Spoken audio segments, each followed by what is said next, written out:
ಅಂಶ ಅದು ಪಾರ್ಲಿಮೆಂಟ್ ಚುನಾವಣೆಗೆ ದಿಕ್ಸೂಚಿ ಆಗ್ತದೆ ಅಂತ ಹೇಳಿದ್ರು. ಈಗ ನಾವು ಯಾವುದೊಂದು ದಿಕ್ಸೂಚಿಯನ್ನು ತಗೋಬೇಕು? ಕುಮಾರಸ್ವಾಮಿ ಮಾತಿನ ಪ್ರಕಾರನೇ ದಿಕ್ಸೂಚಿ ಏನು? ನಿಮ್ಮ ಈ ರಿಸಲ್ಟ್ ನೀವು ಕೊಟ್ಟಿದ್ದೀರಲ್ಲ, ಈ ತೀರ್ಪು ಇದು ದಿಕ್ಸೂಚಿ ಮುಂದಿನ ಪಾರ್ಲಿಮೆಂಟ್ ಚುನಾವಣೆಗೆ.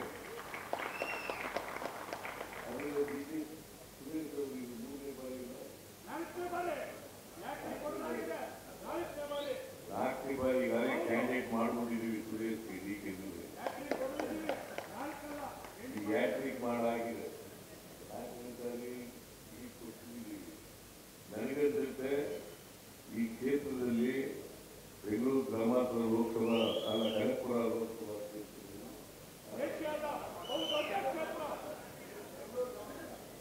ಬೆಂಗಳೂರು ಗ್ರಾಮಾಂತರ ಇದರಲ್ಲಿ 100 ಡಿಕೆ ಸುರೇಶ್ ಗೆದ್ದೇ ಗೆಲ್ತಾರೆ ಅಂತ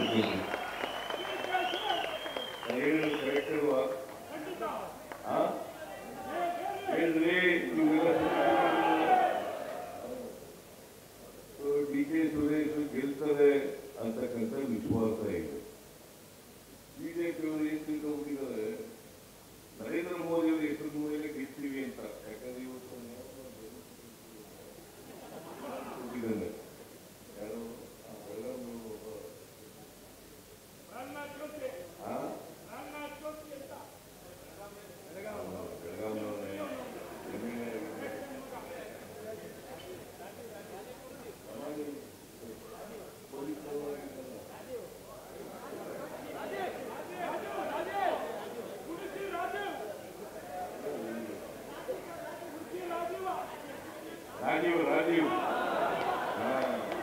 ರಾಜೀವ್ ಜನರಲ್ ಸೆಕ್ರೆಟರಿ ಅವ್ರು ಹೇಳಿದರೆ ಕ್ಯಾಂಡಿಡೇಟ್ ಮುಖ್ಯ ಅಲ್ಲ, ನಮಗೆ ನರೇಂದ್ರ ಮೋದಿ ಅವರು ಹೆಸರು ಮೇಲೆ ಗೆದ್ಬಿಡ್ತೀವಿ ಅಂತ.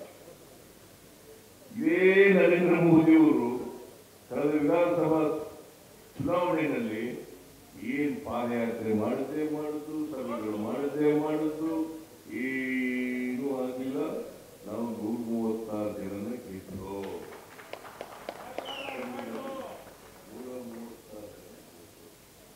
ಅದರಿಂದ ಬರೀ ನರೇಂದ್ರ ಮೋದಿಯವರ ಹೆಸರಿನಲ್ಲೇ ಗೆದ್ಬಿಡ್ತೀವಿ ಅಂತ ಇದಾರಲ್ಲ, ಇವರಂತ ಮೂರ್ಖರು ಯಾರು ಇಲ್ಲ ಅಂತಕ್ಕಂಥದ್ದು.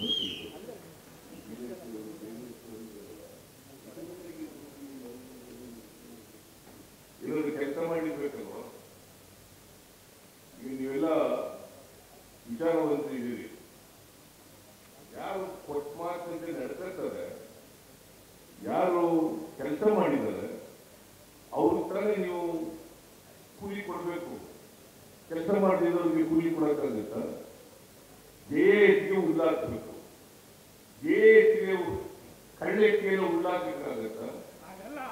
ಲೂಟಿ ಹೊಡ್ಕೊಂಡಿದ್ದವರು 5-4 ವರ್ಷ ಲೂಟಿ ಹೊಡ್ಕೊಂಡಿದ್ದವರು ಇವ್ರಿಗೆ ಆಗ್ಬೇಕಾ? ಹೇಳಿ ಮಾಡೋಣ ನೀವು. ಸೊ ಅದರಿಂದ ನನಗನ್ಸುತ್ತೆ ಮುಂದಿನ ಲೋಕಸಭಾ ಚುನಾವಣೆಯಲ್ಲಿ ಅವರು 28ಕ್ಕೆ 28 ಬಿಡ್ತೀವಿ ಅಂತ. ನೀವೆಲ್ಲ ವಿದ್ಯಾವಂತರಿದ್ದೀರಿ. ಕರ್ನಾಟಕದಿಂದ 4,30,000 ಕೋಟಿ ರೂಪಾಯಿ ಈ ವರ್ಷ ತೆರಿಗೆ ಕಲೆಕ್ಟ್ ಮಾಡಿಕೊಂಡಿದ್ದೀವಿ. ಈ ವರ್ಷ 23-24ರಲ್ಲಿ 4,30,000 ಹೆಚ್ಚು ತೆರಿಗೆಯನ್ನು ಕಲೆಕ್ಟ್ ಮಾಡಿಕೊಂಡಿದ್ದೀವಿ. ನಮ್ಗೆ ಎಷ್ಟು ಗೊತ್ತ ವಾಪಸ್ ಬರೋದು? ಕರ್ನಾಟಕದಿಂದ ತೆರಿಗೆ ಕಲೆಕ್ಟ್ ಆಗಿರೋದು ನಮ್ಗೆ ಎಷ್ಟಪ್ಪ ಬರ್ತದೆ ಅಂತಂದ್ರೆ 50,257 ಕೋಟಿ. 50,257. ಹಿಂದೆ ಹಿಂದೂಸ್ತಾನ್ ಗೋಲ್ಡ್ ಕಂಪ್ನಿಗೆ ಬನ್ನಿ. ತಾವು ಅಡ ಇಟ್ಟಿರೋ ಚಿನ್ನವನ್ನ ತಕ್ಷಣ ಬಿಡಿಸಿ ಇಂದಿನ ಆನ್ಲೈನ್ ಬೆಲೆಗೆ ಕೊಂಡ್ಕೊಂಡು ಕೂಡಲೇ ಬಾಕಿ ಹಣನ ನಿಮ್ ಕೈ ಕೊಡ್ತಾರೆ. ನಿಮ್ಮ ಕನಸಿನ ಸಾಕಾರಕ್ಕೆ ಜೊತೆ ಆಗ್ತಾರೆ ಹಿಂದೂಸ್ತಾನ್ ಗೋಲ್ಡ್ ಕಂಪನಿ. ಇದು ನಿಮ್ಮ ಕಂಪನಿ ಅಲ್ಲ, ನಮ್ಮೆಲ್ಲರ company. Hindustan gold company, it's your company. ಇದು ನ್ಯಾಯನಾ ಅನ್ಯಾಯ? ಅನ್ಯಾಯ. ನೀವು ಒಬ್ಬನೇ ಹೇಳ್ತಾ ಇದೀಯ?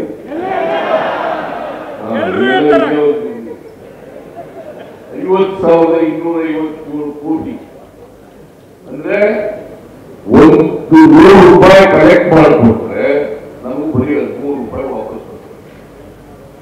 ಬರೀ 13 ರೂಪಾಯಿ. ಮತ್ತೆ ಕರ್ನಾಟಕದ ಅಭಿವೃದ್ಧಿ ಹೇಗಾಗಬೇಕು? ತಗೊಂಡವರಿಗೆ ಯುಪಿಗೆ ಬಿಹಾರಿಗೆ ಕೊಡಬೇಡಿ ಅಂತ ಹೇಳಲ್ಲ ನಾನು. ನೀವು ಹೆಚ್ಚಾಗಿ ತಗೋತೀರಲ್ಲ, ಕೊಡಿ ಅದರಲ್ಲಿ ಅವ್ರಿಗೆ. ಆದ್ರೆ ತೆರಿಗೆ ಹೆಚ್ಚಿನಲ್ಲಿ ನಮ್ಗೆ ನ್ಯಾಯ ಕೊಡಿ. ಇದನ್ನ ಕೇಳಿದ್ರೆ ನಮ್ಮ ಮೈಮೇಲೆ ಬೀಳ್ತಾರೆ.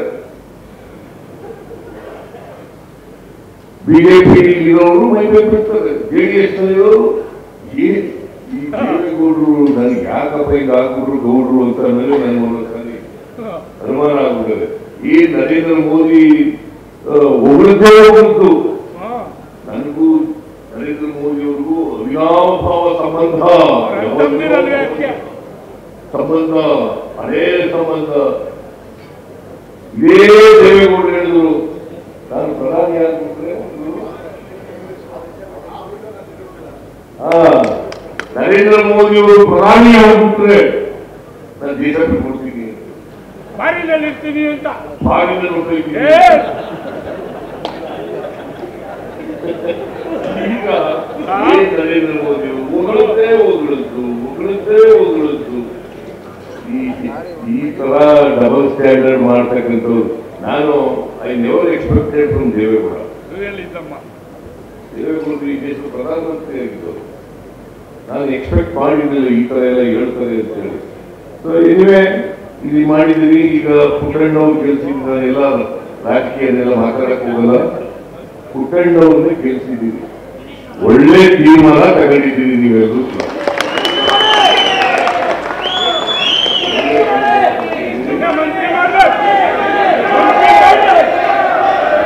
ಅದಕ್ಕೆ ಪುಟ್ಟಣ್ಣ ನನ್ನ ಜೊತೆ ಈಗಾಗಲೇ ಮಾತಾಡಿದ್ದಾರೆ.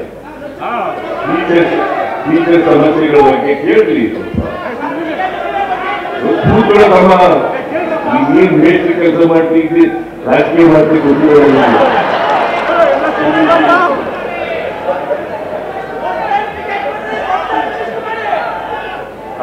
ಆಮೇಲೆ ಪುಟ್ಟಣ್ಣ ಅವರು ಹೇಳಿದ್ದಾರೆ, ನಾನು ಹೇಳಿದ್ದೀನಿ ಪುಟ್ಟಣ್ಣ ಒಂದು ಮೀಟಿಂಗ್ ಮಾಡೋಣಪ್ಪ, ಈ ಟೀಚರ್ಸ್ ರೆಪ್ರೆಸೆಂಟೇಟಿವ್ಸ್ ಕಡೆಯ ನೀವು ಕೂತ್ಕೊಂಡು, ನಾನು ನೀವು deputy chief minister, finance department ಅವರು ಎಲ್ಲರೂ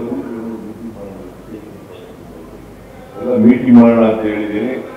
ನಾನು ಕೂಡಲೇ ಒಂದು ಮೀಟಿಂಗ್ ಅನ್ನ ಅರೇಂಜ್ ಮಾಡ್ತೀನಿ.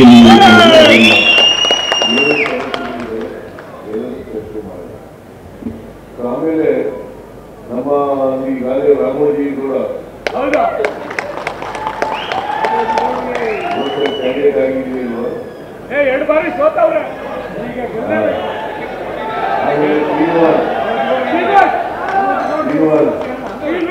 ಕೃಷ್ಣಪ್ಪ ರೆಡ್ಡಿಯ ಇವರಿಬ್ಬರು ಒಬ್ಬರು ಟೀಚರ್ಸ್ ಕಾಸ್ಟ್ನಿಂದ, ಒಬ್ಬರು ಪದವೀಧರ ಕ್ಷೇತ್ರದಿಂದ ಮಾಡಿದ್ದಾರೆ. ಜೋಡಿ ಎತ್ತು ಗೆಲ್ತದೆ. ನೀವು ಮನಸ್ಸು ಮಾಡಿದ್ರೆ ಅವ್ರಿಬ್ಬರು ಗೆಲ್ಸ್ಬೋದು. ದಯಮಾಡಿ ಪುಟ್ಟಣ್ಣನ ಹಿಂಗ್ ಗೆಲ್ಸಿದ್ದೀರಿ, ಅದೇ ರೀತಿ ಅವರಿಬ್ಬರು ಕೂಡ ಗೆಲ್ಲಿಸ್ಕೊಳ್ಬೇಕು ಅಂತ ಹೇಳಿ ನಿಮ್ಮಲ್ಲಿ ಅತ್ಯಂತ ಕಳಕಳಿಯಿಂದ ಮನವಿಯನ್ನು ಮಾಡಲಿಕ್ಕೆ. ಆಮೇಲೆ ನಾನು ಈಗ 7th ಪೇ ಕಮಿಷನ್ ಬಗ್ಗೆ ಎಲ್ಲ ಮಾತಾಡಿದ್ದಾರೆ, ಓಲ್ಡ್ ಪೆನ್ಷನ್ ಸ್ಕೀಮ್ ಬಗ್ಗೆ ಎಲ್ಲ ಮಾತಾಡಿದ್ದಾರೆ. ಅದರ ಬಗ್ಗೆ ಎಲ್ಲರೂ ಕೂಡ ಮೀಟಿಂಗ್ ಅಲ್ಲಿ ನಾನು ಚರ್ಚೆ ಮಾಡ್ತೇನೆ ಅಂತಕ್ಕಂಥ ಮಾತುಗಳನ್ನು ಹೇಳಿ ಇವತ್ತು ಪುಟ್ಟಣ್ಣರವರಿಗೆ ಹೃತ್ಪೂರ್ವಕವಾದಂತಹ ಅಭಿನಂದನೆಗಳು. ನಿಮಗೆ ಅದಕ್ಕಿಂತ 2 ಪಟ್ಟು ಕೃತಜ್ಞತೆಗಳು. ಯಾಕಂದ್ರೆ ಪುಟ್ಟಣ್ಣನ ಜಯ ನಿಮ್ಮೆಲ್ಲರ ಜಯ, ಕರ್ನಾಟಕದ ಜನರ ಜಯ ಅಂತಕ್ಕಂಥ ಮಾತುಗಳನ್ನು ಹೇಳಿ ನಾವು ಮಂಡ್ಯಕ್ಕೆ ಹೋಗಬೇಕಾಗಿರೋದ್ರಿಂದ ಹೆಚ್ಚು ಮಾತನಾಡದೆ ನಿಮ್ಮೆಲ್ಲ ನಮಸ್ಕಾರ ಮಾಡಿ ನಾನು ಮಾತು ಮುಗಿಸ್ತೇನೆ. ಜೈ ಹಿಂದ್, ಜೈ ಕರ್ನಾಟಕ. ಜನಸಾಮಾನ್ಯರ ಮಾತೆ ನಮ್ಮ ಮಾತು.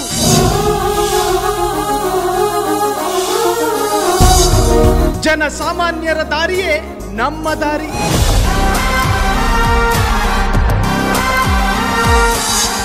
ಜನಸಾಮಾನ್ಯರ ಹಿತಾಸಕ್ತಿಯೇ ನಮ್ಮ ಶಕ್ತಿ.